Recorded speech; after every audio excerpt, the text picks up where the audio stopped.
It's so interesting to me to be in the room where it's been less than a year, but a whole lot of things happened, resulting from a very small, questionable kind of idea. And I remember even wondering whether I should bring it up.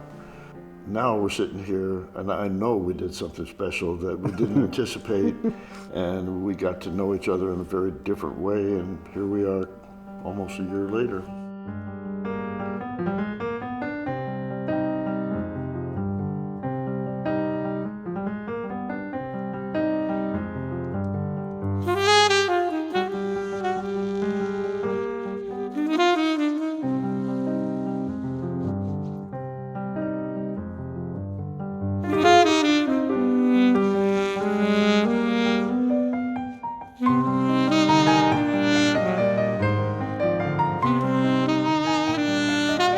So the backstory is that, I invited Bob to be part of our maiden voyage of this Soma cruise, which is a luxury cruise. It was happening in the Italian Riviera. And I got a call from my producer, his name is Brian Foisey, and he said, Bob accepted your offer under one condition, that he wants to record 2 songs specially for that audience, just for that audience. And I was thinking to myself, genius, this is such a brilliant idea. And so of course I accepted and Bob accepted, and I came here to Traverse City in this gorgeous home. We were not actually setting out to record an album. We were just doing a couple of songs. Just the 2 guys in the living room making music, having coffee, talking, laughing, pressing record once in a while. And here were these 2 songs, and they came so easily and so naturally, and it was such a beautiful experience. I remember saying to you, I don't feel like we're done. I remember that very, very well. And you can't stop at 2 tunes when you're having this much fun. And it's so kind of easy in a good way. Didn't involve a whole lot of after production. Our mindset was not to do a whole lot of editing, to just have it flow out and be what it is.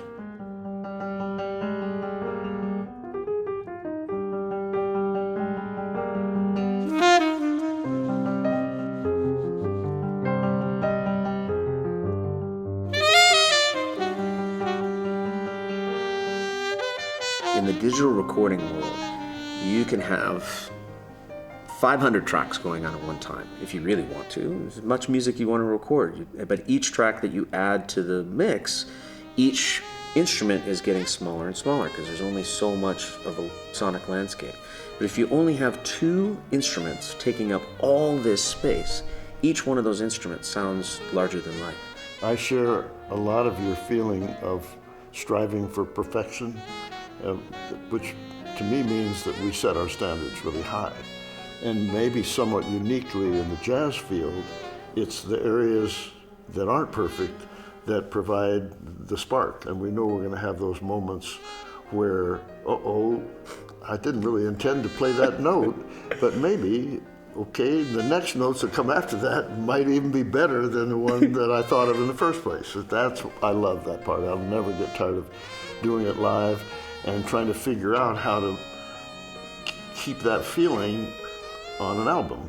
That we can't fix it once it gets out into the public, so it's going to be there, and every time anybody plays it, they're going to hear that flaw, and we hope that the way we responded to the flaw makes it jazz.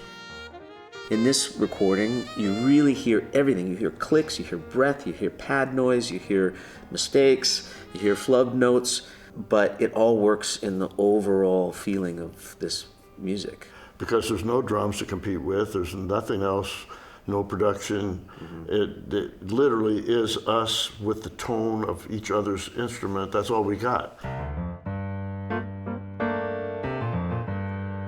So that first session, I had for sure 10 ideas that I brought to you that first session. And so I played the first one for you, and you said, stop. He said, stop. I said, you don't want to hear the other ones? He said, no. And it was just a little motif. And it was you, but immediately that motif said Dave Koz to me immediately. And it said it in a way that I kind of understood how you would have produced it for one of your projects with the kind of production that you do on your other songs. And instead of being nervous about it, I had a kind of idea how I could play a production element on the piano to make the song come off. So. And it was amazing. For me, to see you take this little germ of an idea and then turn it into a song.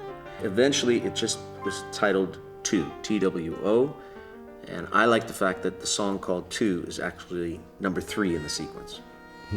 Mm-hmm. We'll keep surprising our audience.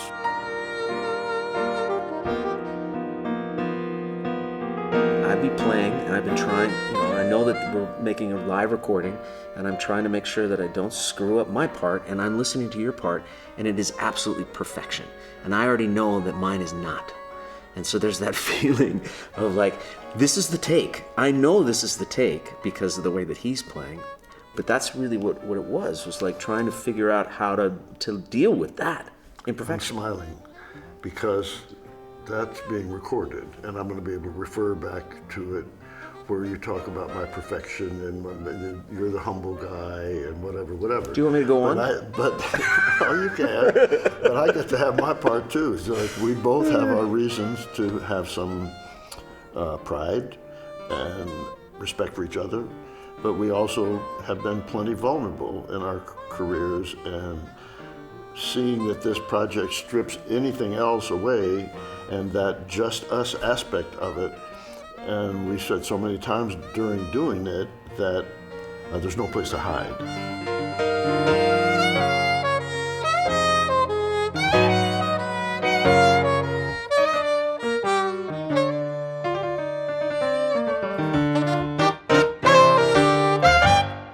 Being able to record in a living room gives you the opportunity to kind of let your guard down. Getting up in the morning, having a cup of coffee, having a laugh, record some music, have some lunch, and then these beautiful dinners at night that Hillary would organize and barbecue in the back. No wonder I wanted to come back and record more. We recorded 4 songs, and I wasn't done because I wasn't done eating. Even though we didn't specifically have a direct plan of what the choices of the music were going to be, but I know that we achieved the relaxation element. It will end up in their living rooms now. And you said this before, that you really hope that people will give this project 40 minutes of their time.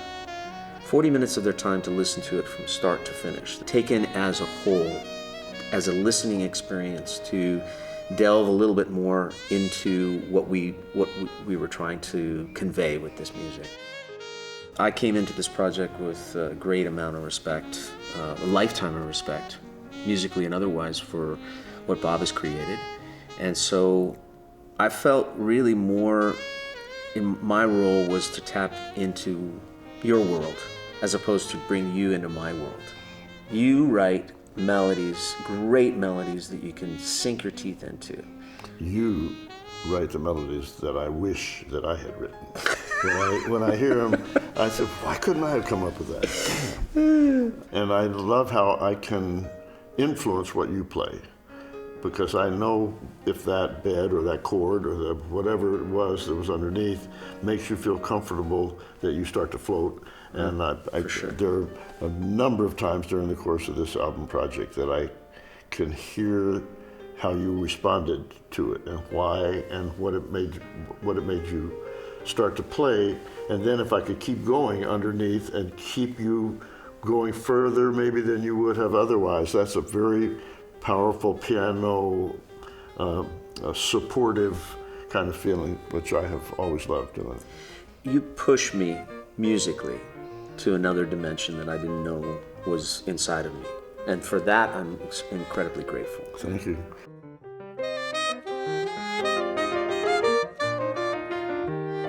How is it that we're not communicating and yet we're able to breathe together and come up with certain things in this record that I listened to? Like, how did that happen?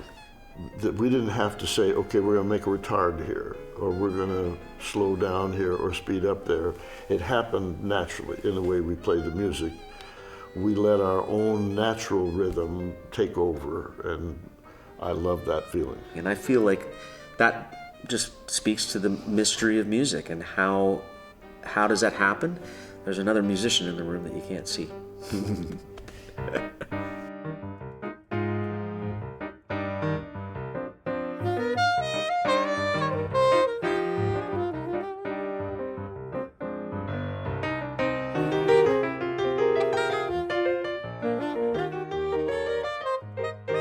I wonder if you feel, as I do, that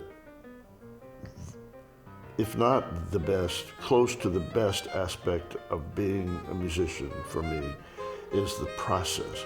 I mean, I love the process too, but for me, getting a chance to have all this time with one of my main music mentors, that's the takeaway for me, is getting a chance to tap into your world, not just musically, but your life, to spend time with your family, spend time in this beautiful home, and spend time in Traverse City in northern Michigan and tap into that life, to go on a walk in your Japanese garden and hear you talk about how much you love Japan and how much you know about Japanese gardens, for example.